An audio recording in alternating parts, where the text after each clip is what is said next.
Кога се запознахте с този проблем, свързан с изграждането на хотелски комплекс?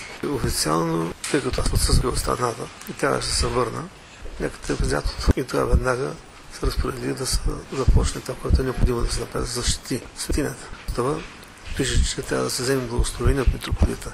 Дали е свещеник, дали е игумен, за да се водят дела. Да не е на своя глава някой да върши нещо.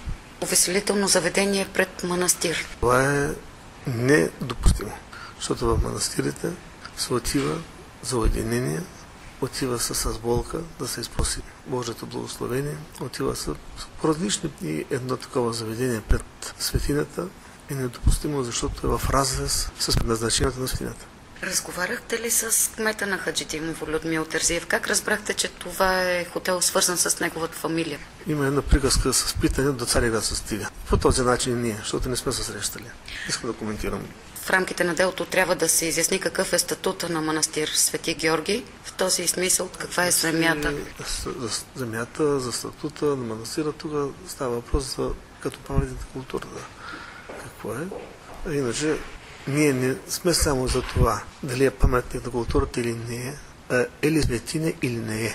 И за това ние не можем да говорим за другите неща толкова много. Земята, върху която е изграден вече комплекса, тя манастирска ли е? Била е. Кои времена? До национализирането е след когато. След това запознат ли сте как е придобита от дъщерята на кмета? Как стига до него? Не с всичко съм запознат. Но Който има знаете? по-давностно владение от хора, които не са жители били на Хаджидимово, сега може да са от скоро време. С светли за показания и се издава натурален акт за собственост. Чрез лъжесвидетелствуване. Защото ние можем да кажем, че сме заинтересовани.